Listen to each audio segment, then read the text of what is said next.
Здравейте, приятели! Добре дошли в канала на Познание. Днес ще ви отведа в едно пътуване назад във времето. Ще се върнем в епохата на викингите, северната мистика и тайните, които ни шепнат древните символи. Знаете ли, че самата дума руна произлиза от староисландски, старогермански рюня, което означава шепот, тайна или мистерия? Това всъщност са древни писмени знаци, букви, използвани от скандинавските, англосаксонските народи преди приемането на латиницата. Обаче се вярва, че руните не са просто древна азбука. Тар Футарк е най-старата известна версия с 24 знака, използвана до към 800-та година. Млад Футарк е съкратената версия с 16 знака, използвана масово по времето на викингите. Смята се, че старата Футарк система е именно тази, която притежава своите магически свойства.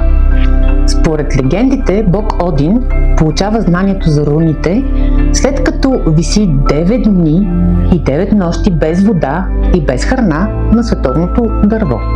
Руните днес се смятат за мощен инструмент за самопознание, съвет и духовно напътствие. Те носят духовната мъдрост на скандинавските култури. Но как тези символи са оживели в съвременния свят? Какво означават? Защо са толкова важни? Знаете ли, че материалът, върху който са изрязани, може напълно да промени или да усили тяхното послание? В следващите минути ще разберем как да изберете вашите руни, първи или следващи. Ще ви покажа как да направите първото си гадание. Руните, както изобщо северните вярвания, имат много силна връзка с природата. Изборът на материал е важен. Смята се, че той допълва, балансира и променя енергията на самия рунически символ. Най-традиционният избор от древността, разбира се, е дървото. Дървените руни носят мека, органична, природна вибрация. Те се усещат топли при допир.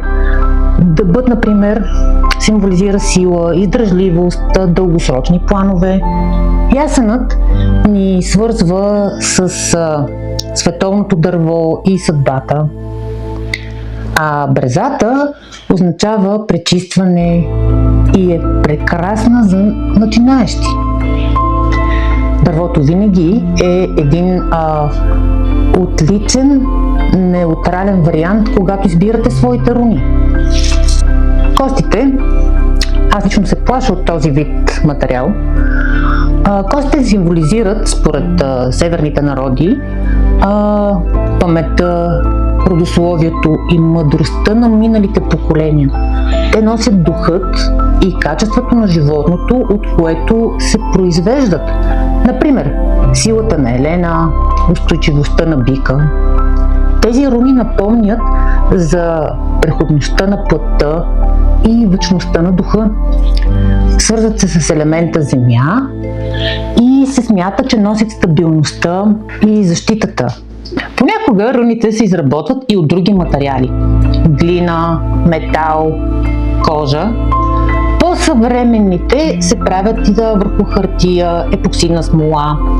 Но днес искам да ви покажа нещо по-специално. Комбинацията между свещените символи и вековната памет на естествените камъни. Кристалите добавят своя собствена вибрация. Това прави руните невероятно оръжие за медитация, самопознание и дълбока емоционална работа. Нека разгледаме как различните минерали подчертават силата и посланието на руните. И още нещо, руните могат да бъдат носени като талисман, не само за гадание. Когато опознаете различните минерали и камъни, ще разберете кой е най-близък до вашата лична енергия. Руни от черен турмалин. Камък, който се смята за един от най-силните защитни и пречистващи камъни. Ако усещате застой или тежка енергия около себе си, Това е вашият избор. Руните от черен турмалин са могъщ инструмент за защита, пречистване на всякакви енергийни блокажи. Те подсилват руническата работа и действат срещу негативни влияния. Идеални са за житейски въпроси, за заземяване и изобщо за ежедневна употреба.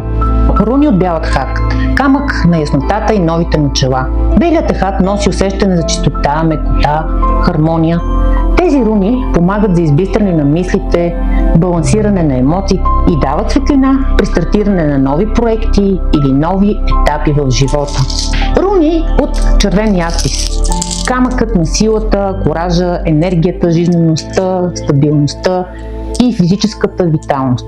Руните, изработени от този камък, са незаменими при въпроси, свързани с работа, материални планове и бизнес, но също така са идеални за емоционални въпроси и дори любов и сексуалност.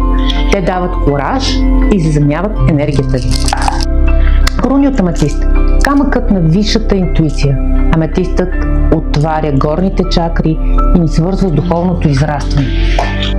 Ако търсите руни предимно за медитация, развиване на интуицията и за получаване на висши духовни послания, лилавият блясък на аметиста е вашият перфектен пътеводител към света на познанието. Дъговият лънен камък за женска енергия и синхроничност. Този камък носи силна женска вибрация и емоционален баланс. Помага ви да уловите знаците на съдбата и да се свържете с лунните цикли и да развиете своето вътрешно виждане. Силен, нежен, женски камък. Лапис лазули. Камъкът на древната мъдрост и истината. Известен е още като камъкът на кралете. Лапис лазули носи вибрацията на абсолютната истина. Руните, изработени от този камък, помагат за развиване на интелекта, разкриване на лъжи, илюзии и ни свързват с дълбоката мъдрост на предците. Те помагат за по-лесно достигане до истината. Зеленият авантюрин, камък на късмета, шанса, изобилие. Ако практиката ви е насочена към привличане на нови възможности, късмет, лекота, финансов успех, зеленият авантюрин е магнит за просперитет. Той носи емоционална хармония и оптимизъм. Освен това, работи изключително силно за сърдечната чакра, за привличането на любовта и любовта към себе си. Камъкът на магията, духовното пробуждане, един любим, мистичен, обладоритът съдържа в себе си галактика от отблясъци и светлина. Той е камъкът на магията, трансформацията, интуицията. Руните от обладорит предпазват аурата и отварят вратите към вашите скрити интуитивни сили. Как обаче да изберете своя материал? Изборът винаги е интуитивен. Оставете сетивата да ви водят. Когато хладната плътност на камъка предизвиква усещане за близост или когато окото ви се влюби в определен цвят, това е знак, че материалът е енергийно съвместим с вас. Често камъкът избира нас, а не ние камъкът. Сега нека преминем към основите на руническото гадание. Така, важно е да запомните, руните са инструмент за съвет.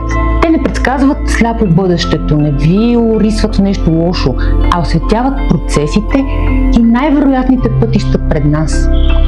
Преди да започнете, подгответе се. Препоръчвам ви тихо, спокойно място, поне за началото. Формулирайте съвсем ясен въпрос или намерение. Ако можете, визуализирайте въпроса. Вземете торбичката с руните, разплатете я и се фокусирайте. И на случайен принцип поставете една руна пред вас.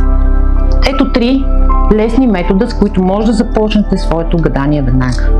Първи метод – една руна. Това е най-директният начин да получите отговор. Изтегляте просто една руна, тя ви дава бърз съвет, отговор на конкретен въпрос или може да я ползвате като руна на деня. Този метод има за цел да ви даде обща насока. Втори метод – това са 3 руни. Изтеглете 3 руни последователно от ляво на дясно. Този метод прави перфектен анализ за всяка една ситуация. Първата руна показва миналото, корените на проблема, какво е било. Втората руна показва настоящето, текущите предизвикателства, това, което трябва да направим. Третата руна показва бъдещето, най-вероятният изход, начинът, по който бихте се чувствали, ако изпълните съвета. Понякога може да поставите и допълнителна руна, която да ви даде допълнително указание какво ще последва или какво точно трябва да направите. И трети метод – 5 руни или кръстът на Один. Това подреждане е за по-сложни ситуации. Руните ви показват самата ситуация, пречките пред вас, съвета, скритото решение и крайният изход. Руните се подреждат под формата на кръст, наподобяващ келтския кръст. В следната последователност. Винаги започвате в центъра. Центърът, това е настоящото състояние, същината на проблема, какво точно ви вълнува. Втората руна е на запад. Тя показва минали събития и влияния, които са довели до настоящата ситуация. Третата руна, в случая ни е празна, е на север, е скритият потенциал, уроците или факторите, които ще ви помогнат за развитието. Юг, четвъртата руна. Предизвикателствата, препятствията или нещата, които трябва да преодолеете. И последната пета руна е на изток, възможният изход или бъдещият резултат, ако запазите сегашния си курс на работа, на действие, на мислене. При тълкуването винаги обръщайте внимание дали руната е изправена или обърната. Тя променя значението. Изправената позиция показва ясно и активно проявено влияние. Обърнатата настрани или назад означава забавяне, вътрешен блок или необходимост от преоценка. За да ви улесним максимално при работата с руни, към всеки един комплекс сме подобавили специално ръководство. В познание или при нашите партньори ще намерите този комплекс. Това ръководство ще ви преведе стъпка по стъпка през значенията на чист български език, без сложни и объркващи термини. Освен за гадание, в древността руните са имали силна магическа функция. Викингите са ги използвали като амулети за защита и талисмани за привличане на конкретни намерения и сила. Например, руната Алгис е най-мощният щит срещу негативна енергия, а руната Феху е известна с това, че привлича богатство и успех. Ето, даже си имаме и рунически амулет. На най-дълбокото ниво е създаването на рунически сплетения или така наречените Bind Runes.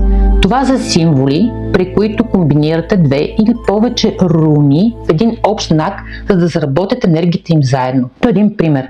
Ако съчетаем защитната руна Алгис и руната за материално изобилие Феху, получаваме красив символ.